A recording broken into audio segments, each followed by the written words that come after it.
नमस्ते फ्रेंड्स। अब मुझे लगा कि मैं थोड़ा सा अपने यूट्यूब चैनल में और अपने फेसबुक में एक वीडियो बनाऊं और उससे सब लोग को थोड़ा सा क्लैरिफिकेशन देना चाहता हूं, क्योंकि मेरे नाम में मैंने मीडिया में पिछले 4-5 दिन से बहुत चीज़ सुना है। और मेरे नाम में किसी लोगों ने मेमोरेंडम भी दिया है गवर्नर को कि मुझे ईडीसी का इंचार्ज बनाया जाए। मेरे खिलाफ किसी लोगों ने प्रेस कॉन्फ्रेंस भी किया है कि मुझे ईडीसी में इंचार्ज नहीं बनाया जाए, किसी और को बनाया जाए। सबसे पहले मैं एक क्लैरिफिकेशन देना चाहता हूँ कि मैं कोई पोजीशन या पोस्ट में इस समय इंटरेस्टेड नहीं हूँ। मैंने अपना तिपरा मोथा शुरू किया और मैंने कांग्रेस पार्टी से सितंबर 24 2019 में मैंने रिजिग्नेशन दिया था, जब मैं प्रेसिडेंट था। और उस समय मैंने जब रिज़ाइन किया था तो मैंने एक चीज़ बहुत क्लियरली कहा था कि मैं अपने आइडियोलॉजी, अपने प्रिंसिपल और मैं करप्शन के खिलाफ हूँ, और मैं ये तीन चीज़ में मैं कॉम्प्रोमाइज़ नहीं कर सकता। मैं जो बात मैंने अपने लोगों को बोला है, मैं उससे पीछे नहीं जा सकता हूँ। और मैं अपना ज़बान का पक्का हूँ, मैं करप्शन को हैंडल नहीं करूँगा। अपना आइडियोलॉजी और अपना प्रिंसिपल को मैं डाइल्यूट नहीं कर सकता हूँ। और मैंने कांग्रेस के पद से उस समय रेजिग्नेशन दिया। उसके बाद बहुत कांग्रेस के बड़े बड़े लीडर लोगों ने प्रेस कॉन्फ्रेंस किया मेरे खिलाफ, कहा कि मेरे संग बीजेपी का एक अंडरस्टैंडिंग है और मैं बीजेपी ज्वाइन करने वाला हूँ। बहुत लोगों ने क्या क्या कहा मेरे खिलाफ। मैंने बीजेपी ज्वाइन नहीं किया। इनफैक्ट जब सिटीजनशिप अमेंडमेंट एक्ट हुआ तो बीजेपी जो दिल्ली में जो सरकार उन्होंने पास किया था, मैंने उसी सरकार के खिलाफ आंदोलन लॉन्च किया। और आज भी मेरा केस सुप्रीम कोर्ट में है गवर्नमेंट ऑफ इंडिया के खिलाफ कि ये सिटीजनशिप अमेंडमेंट एक्ट हमारे हित में नहीं है। जब मैंने तिपरा मोथा शुरू किया था तो मैंने कहा था कि मैं पॉलिटिक्स से हट के अपने तिपरासा लोगों के, अपने अपने त्रिपुरा के लोगों को मैं हेल्प करना चाहता हूँ, उनका सेवा करना चाहता हूँ। मुझे इस गंदगी से, इस पॉलिटिक्स से, जहाँ में कोई यहाँ में झंडा लगाता है, कोई उसका झंडा उखाड़ता है, मैं उसमें नहीं गिरना चाहता हूँ। और मैं सेवा करना चाहता हूँ अपने लोगों का। मैं थक गया हूँ इस गंदे करप्शन से। तो मैंने तिपरा शुरू किया, the indigenous progressive regional alliance. जब मैंने पहले कहा था कि पुइला जाति उलो पार्टी, तो बहुत बड़े बड़े लीडर्स लोगों ने कहा था कि ये क्या है पुइला जाति उलो पार्टी, मतलब क्या है इसका। मैंने हमेशा कहा दोफा को आगे रखो, पॉलिटिक्स को पीछे रखो, लेकिन ये लोग ने विश्वास नहीं किया। लेकिन जब से तिपरा शुरू हुआ है, हमने चार चीज किया। अपने ब्रू रिपैट्रिएशन इशू में हमने अपने ब्रू लोगों के साथ, हमने पहले कहा था, बाद में भी कहा, और अपने सिद्धांत पे रहे।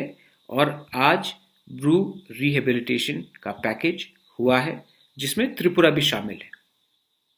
मैं खुद अमित शाह से मिला, गृह मंत्री जी से, और मैंने उनको कहा कि हमारे रियांग लोगों को त्रिपुरा में रहने दीजिए, मिजोरम में उनको बहुत खराब तरीके से रखा जा रहा है।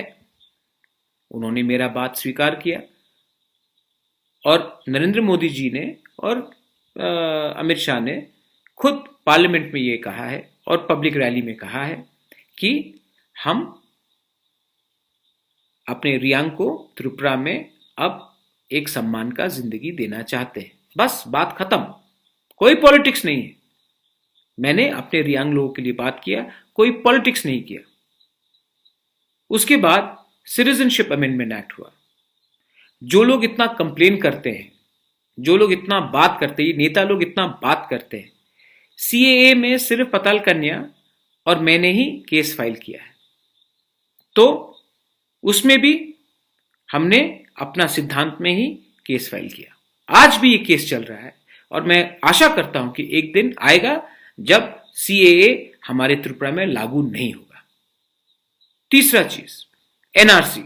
एनआरसी में विजय कुमार रंखल, आईएनपीटी का जो चीफ है, मैं और रंजीत देव वर्मा ने एनआरसी का केस फाइल किया कि त्रिपुरा में एनआरसी होना चाहिए।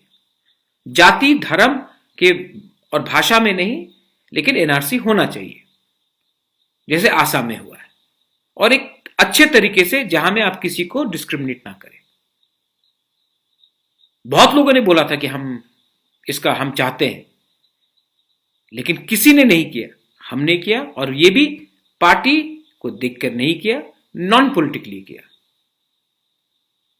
अब कोरोना आया, कोरोना के टाइम हमने हजार को हेल्प किया है। टिपरा मोथा ने त्रिपुरा के अंदर हेल्प किया है, बाहर हेल्प किया है, और हमने कभी जाके किसी से नहीं पूछा कि आप सीपीएम हो, बीजेपी हो, आईएनपीटी हो, टीपीएफ हो, टिपराहा हो, कांग्रेस हो, कुछ भी हो।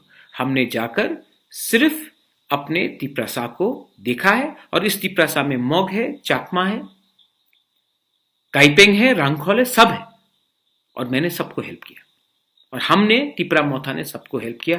कहीं जाकर नहीं किसी से बोला कि आपका पार्टी क्या है, आपका दल क्या है, तभी हम आपको हेल्प करेंगे। ये झंडा लगाओ, ये झंडा लगाने के बाद आप हमारा नारा बजाओ, तभी हम आपको बेरमा देंगे या भात देंगे या रंग देंगे। हमारे बहुत लोग बाहर फंसे थे, जहां जहां क्षमता हुआ अपने पॉकेट से हमने लाया, अपने पॉकेट से। कोई धार्मिक ऑर्गेनाइजेशन या पॉलिटिकल ऑर्गेनाइजेशन से 1 रुपया नहीं लिया, हम लोग ने अपने क्षमता में किया। तो जब ये बात फैलता है और ये बात आता है कि बुबागरा को आप ये बना दो, हम बुबागरा को नहीं चाहते हैं, ये नहीं होगा, अरे मुझे इस राजनीति में आप क्यों तानते हैं? मैंने पहले से कहा है, मुझे आपके गंदे राजनीति में नहीं पड़ना है। और जो लोग ने मुझे नॉमिनेट किया, मैं सबसे पहले थैंक यू बोलना चाहता हूं। मैं जानता हूं कि आप मुझे प्यार करते हैं, ठीक है, आई अप्रिशिएट। पतल कन्या ने मेरा नाम प्रपोज किया, मैं थैंक यू पतल। लेकिन पतल, मैं आपको बोलना चाहता हूं कि मैं 3-6 महीने में क्या करूंगा अपने त्रिपुरा के लिए? कुछ नहीं कर सकता। और जिसने मेरा विरोध किया, प्रेस कॉन्फ्रेंस हुआ, मैं पार्टी का नाम नहीं लूंगा, सब लोग जानते हैं, वहां में मेरे भी बहुत अच्छे दोस्त हैं।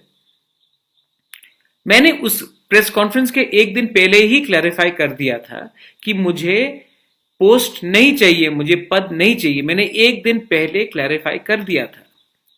मैंने आपके लीडर से भी फोन में एक दिन पहले, प्रेस कॉन्फ्रेंस के एक दिन पहले फोन से बात करके मैंने कहा था, मुझे इस पोस्ट में इंटरेस्ट नहीं है, आप लोग को जो करना है आप लोग करिए।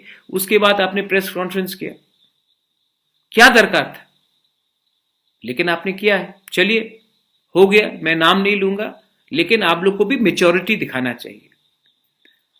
एंड लास्ट पॉइंट मैं सबको कहना चाहता हूं, ये आप लोग जो इतना पॉलिटिक्स इतना आपके अंदर खून में है, इस कोरोना वायरस के टाइम आपके 1-2 लीडर को छोड़कर, सब पार्टी से 1-2 लीडर को छोड़कर आपके एमएलए कहां हैं? मैं बात सुनता हूं कि आप गवर्नमेंट एम्प्लॉइज के सैलरी काट कर आप सरकार चलाएंगे। मैं पूछना चाहता हूं कि जो 60 एमएलएज है, उनको एमएलए फंड मिलता है, आप उनके एमएलए फंड से भी कुछ काट लीजिए, ठीक है। हमेशा ये एमएलए फंड का जो मैक्सिमम पैसा तो जाता है आपके पार्टी वर्कर को, आपके भांजे को, आपके नेफ्यू को, आपके कोई बहनोई को, आपके कोई रिश्तेदार को, आपके कोई कॉन्ट्रैक्टर को। आप ऐसा कीजिए, जो आपका एमएलए फंड आता है वहां से भी 5-10 लाख रुपया काटकर आप हमारे गवर्नमेंट के कर्मचारी का सैलरी क्यों काटना चाहते हैं? आप एमएलए फंड काटिए। वो एमएलए फंड का कुछ ऑडिटिंग होता है, किसी को मालूम है? किसी को मालूम नहीं। तो ये सब चीज है। और आपको अगर नेतागिरी इतना करना है, लाल बत्ती ऊपर चाहिए, गनमैन चाहिए बॉडीगार्ड के लिए, प्रद्योत माणिक्य को नहीं चाहिए ये सब।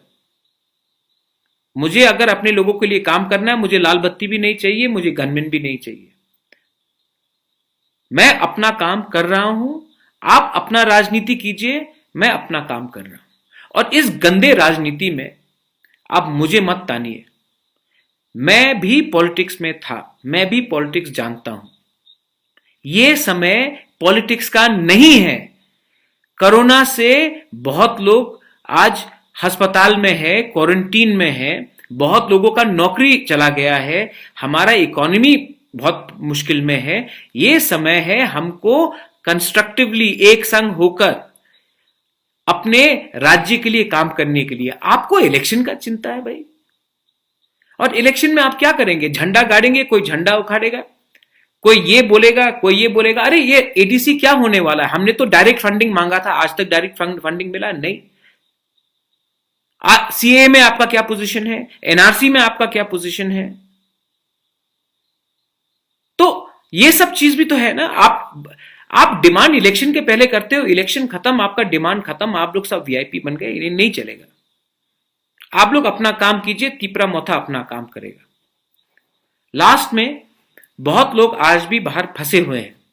कोयम्बटूर से आज मुझे फोन आया, ऑलमोस्ट 50 लोग तमिलनाडु में कोयम्बटूर में फंसे हुए हैं। मुझे फोन आया गुवाहाटी में बहुत लोग फंसे हुए हैं, बहुत लोग पुणे में फंसे हुए हैं, पश्चिम बंगाल में फंसे हुए हैं। तो मैं अपील करता हूं स्टेट गवर्नमेंट से कि आपने इतने लोगों को वापस लाया है, हमने भी किया है, आप भी थोड़ा सा ये जो आखिरी के जो लोग हैं उनको लाइए, लेकिन उनको लाने के बाद प्रॉपर क्वारंटीन कीजिए, उसके बाद ही उनको गांव में भेजिए। क्योंकि क्वारंटीन टेस्टिंग के लिए आपको सिर्फ 48 आवर्स लगता है या 72 आवर्स। वो 3 दिन आप अगर उनको क्वारंटीन करके आपका रिजल्ट आ गया तो वो लोग अगर पॉजिटिव है तो क्वारंटीन इंस्टीट्यूशन क्वारंटीन सेंटर में चले जाएंगे, और अगर नहीं है तो वो अपने गांव में जाकर रह सकते हैं। गांव में फैलाना, ये कोरोना फैलेगा नहीं। और मैं स्टेट गवर्नमेंट को भी रिक्वेस्ट करता हूं, मोदी जी ने खुद कहा है कि कोरोना को गांव में नहीं पहुंचना चाहिए। तो कोरोना को अगर आपको रोकना है तो जैसे लोग आएंगे आप उनको क्वारंटीन सेंटर में रखिए, टेस्टिंग कीजिए, टेस्टिंग अगर नेगेटिव रहा तब उनको गांव में जाने दीजिए। सिर्फ 2 दिन लगेगा या 3 दिन लगेगा, ये मेरा रिक्वेस्ट है। और आखिर में जो जो लोग ने मेरा सामने में मेरे पक्ष में कहा है, मैं थैंक यू बोलना चाहता हूं। आप चाहते हैं कि बुबागरा त्रिपुरा में एक ज्यादा बड़ा रोल ले, लेकिन मैं बड़ा रोल ले रहा हूं, और मैं बड़ा रोल ले रहा हूं नॉन पॉलिटिकली। बहुत लोगों ने मुझे कहा कि आप त्रिपुरा का ऑफिस खोलिए मेरे गांव में। मुझे मन में लगता है कि मैं ऑफिस खोल के क्या करूंगा? मुझे तो स्कूल, जो पहले से स्कूल है, उसको हेल्प करना चाहिए। वो पैसा ऑफिस में क्यों डाले? वो पैसा स्कूल में डाले कि वहां में हमारे जो बच्चे तिपरासा है उनका भविष्य आगे जाए, उनको शिक्षा मिले, वो अपना अधिकार जाने। ये मेरा सिद्धांत है, और अगर मेरा सिद्धांत रहा तो मैं कुछ करूंगा।